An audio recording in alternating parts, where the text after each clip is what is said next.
everybody, and welcome back to our Google Classroom course. In this particular lesson, I'm going to show you how to use an amazing extension called Share to Classroom. The best part is you already have this extension. You don't even have to install it. It has already been pushed out to all of our Edmonton Catholic School users.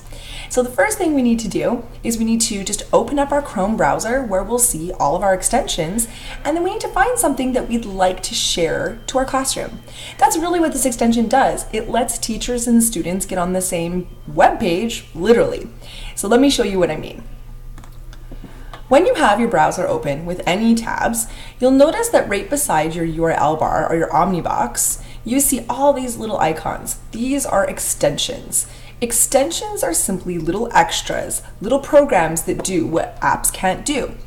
So one of those is Share to Classroom. So you're going to see the Google Classroom logo, the little chalkboard with a person.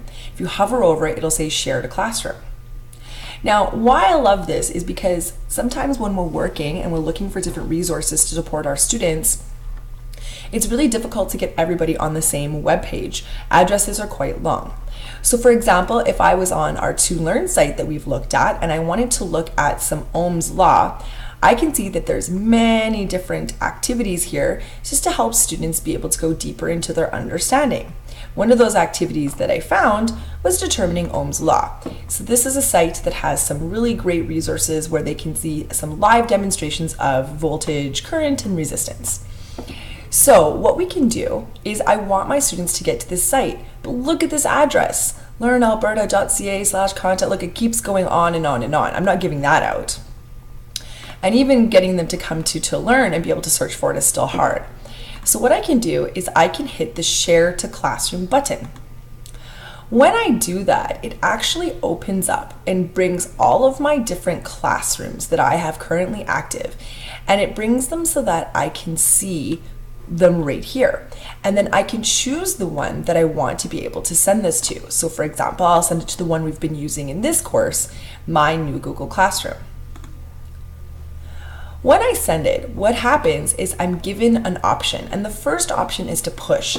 What this does is it in a sense flings this site to your students' computers. What's really cool about it is they don't have to have Google Classroom open. If they're on their Chrome-based device, like their Chromebooks or anything like that, even a browser on a regular PC, a new tab will open up with this site that you're flinging to them open for them.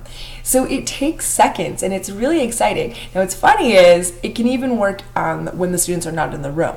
So I've had it happen where I was enrolled in one of Danny's classes and he was demonstrating and sharing the classroom, and I was across the city somewhere and I still had that page sent with me. So it gives that immediate, let's all look here, let's all be here. So what I do is I simply can say push. When I push this to the students, it will send them this tab and it will open up on their computers. Now another option I have, which is really nice if I'm doing a little bit of research for my lessons and just trying to get some materials together, another option I have other than push to students is I can also immediately create an assignment, ask a question, or make an announcement. Those same features that we've gone through in previous lessons. So if I did want to turn this into an assignment, I have the opportunity to put the details here. So you can see here, it allows me to create the assignment in just the exact same way had I been inside my Google Classroom. I can still create the assignment for this classroom or for several classrooms at once. I can still select all students or only particular students. I can put in my instructions, point value, due date, the topic, and then of course I've got the site that I'm sharing that I originally was pushing to the students. So I can go ahead and say assign, and of course I can also schedule or save a draft. So I'm going to say assign it so we can see what this looks like in the classroom. So this has been posted to the class. I can go ahead and view it and take it straight to my classroom and see what it looks like. So I can see that it's been put in the stream as an announcement that I've posted this assignment. And if I look in the classwork, I'll be able to see that it has created the topic and it has put the site.